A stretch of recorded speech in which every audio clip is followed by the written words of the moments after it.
안녕하세요. 임플란트 타이거입니다. 2024년 생계급여에 대한 지원 기준이 결정되었습니다. 역대 최대 13.16%까지 올랐는데요. 그렇기 때문에 2024년 기준 중위소득은 얼마이고 여기에 따르는 생계급여나 주거급여, 교육급여, 의료급여를 받을 수 있는 자격은 또 어떻게 변경되는지 그 기준이 결정되었습니다. 그래서 올해까지 각종 기초생활보장 제도와 관련해서 기준을 살짝 오버해서 탈락한 분들이라면 이번 변경된 기준 잘 확인하시고 2024년에는 반드시 다시 한번 신청해 보시기 바라겠습니다. 네, 정부에서 발표한 자료인데요. 2024년 생계급여 지원을 기준으로 역대 최대 4인 가구 기준 13.16% 인상되었다. 중앙생활보장위원회에서 밝힌 내용들인데요. 내용을 보면 상당히 복잡해 보입니다. 그렇기 때문에 바로 결론으로 들어가 보겠습니다. 자, 먼저 중위소득인데요. 중위소득이라는 것은 정부에서 지원해주는 모든 지원금 제도의 기본이 되는 지표입니다. 그러니까 중위소득이라는 것은 우리나라 모든 가구를 소득 수준별로 줄을 세웠을 때 가장 중간에 있는 가구를 중위소득 100%라고 이야기하는데요. 이 100%가 기준값이 되는 겁니다. 그러니까 여기에서 몇 %에 해당되느냐, 내가 기준 중위소득의 몇 %에 해당될 때는 정부의 지원금을 받을 수 있고 또 그 기준을 넘었을 때는 받을 수 없는 경우가 생기는데요. 이 기준이 매년 바뀌는데 2024년 기준이 발표된 겁니다. 4인 가구 기준으로 봤을 때는 올해까지는 540만 964원이었는데요. 이것이 약 6% 정도 인상되었다는 뜻입니다. 그래서 내년에는 기준 중위소득 100%는 572만 9,913원이 됩니다. 그리고 기초생활수급 가구 대부분을 차지하고 있는 1인 가구 기준으로 볼 때는 올해는 207만 7,892원이었는데요. 이것이 222만 8,445원까지 인상되었습니다. 7.25% 인상된 것이죠.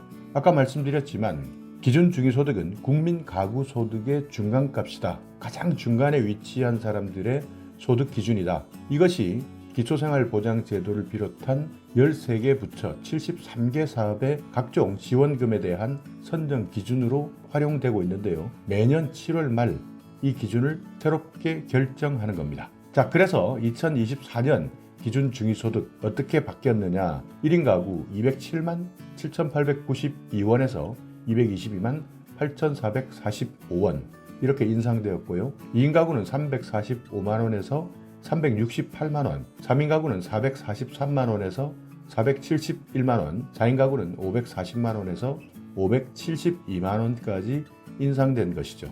그리고 현재까지는 생계급여 선정 기준 30%입니다. 그러니까 기준 중위소득의 30%까지는 생계비를 지원받을 수 있는 기초생활보장 생계급여 선정 기준에 해당되는데요. 정부에서는 기준 중위소득을 최종 35%까지 올리겠다. 그래서 내년에는 30%에서 32%로 일단 2%를 올리겠다는 겁니다. 그리고 계속 지속적으로 올려서 목표는 기준 중위소득의 35%까지는 생계급여를 줄 수 있도록 하겠다. 이렇게 매년 각종 급여의 선정 기준을 올리고 있는데요. 주거급여도 기준 중위소득의 45%에서 시작했지만 올해 47%, 내년에는 48%까지 상향하게 됩니다. 이렇게 기준을 조금씩 올리게 되면 안타깝게 올해 각종 급여에서 탈락하신 분들 내년에 다시 신청하시게 되면 이때는 해당될 가능성이 커지기 때문에 반드시 이 내용을 확인해 두셔야 되는 겁니다. 그렇지만 의료급여나 교육급여는 그대로 동일하게 기준 중위소득 40%, 50%를 유지하도록 했습니다. 자, 여기에서 가장 많이 궁금하신 게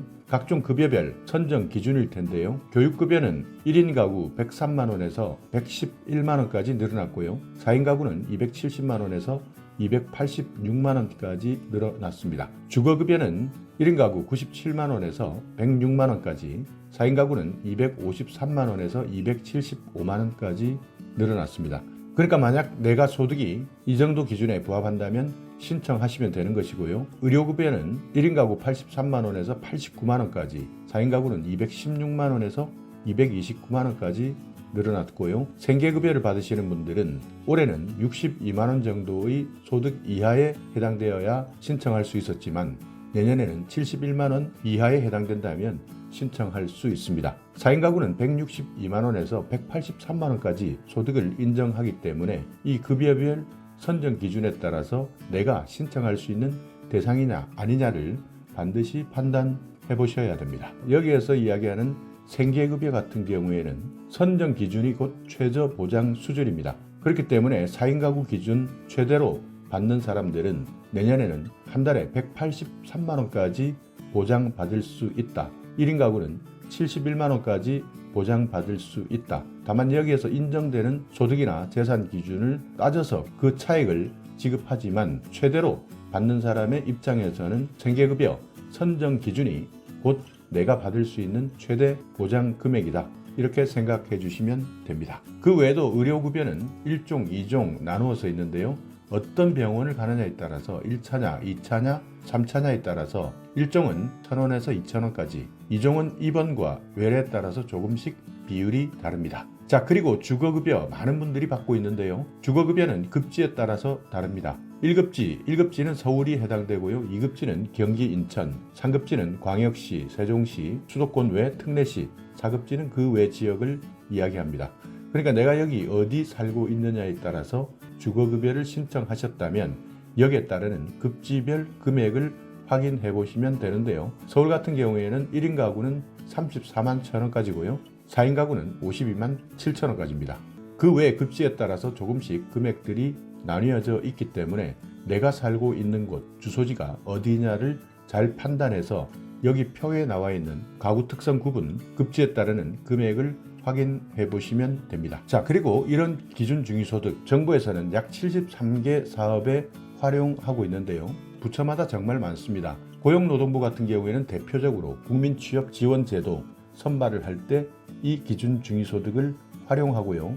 근로자 생활안정자금 대부나 직업훈련 생계비 대부에서도 활용하고 있습니다. 그리고 교육부에서도 교육급여나 국가장학금, 한부모 가족 자녀 교육비 지원, 이런 여러 가지 교육 지원 사업에 2024년 새롭게 바뀐 기준 중위소득을 활용하고요. 보훈부도 국가유공자, 참전유공자, 독립유공자 이런 분들에 대한 기준으로 활용하고요. 국토부에서는 주거급여를 책정할 때 행복주택, 청년 월세 한시 특별지원 이런 사업에서도 활용하고 있고요. 농림부에서는 급식이나 인력지원, 문체부에서는 통합문화이용권이나 스포츠강좌 이용권, 그 외 복지부에서는 정말 많은 곳에서 이 자료를 활용하고 있습니다. 생계급여, 긴급복지, 장애인 수당, 그 외에도 어르신, 노인, 장애인 여러 가지 지원금 기준에 활용되고요. 산림청이나 여성가족부, 질병청, 통일부, 해양수산부 이런 모든 정부 부처에서 기준 중위소득을 활용한다 이렇게 생각해 주시면 됩니다. 자, 이렇게 오늘은 2024년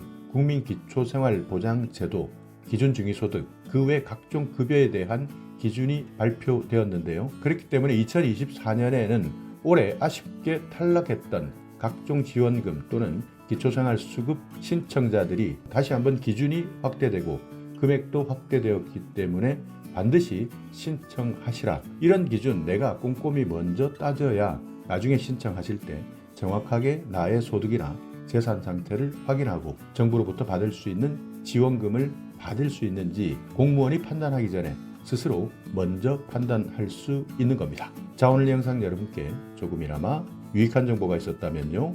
오늘도 구독 그리고 좋아요 부탁드리겠습니다.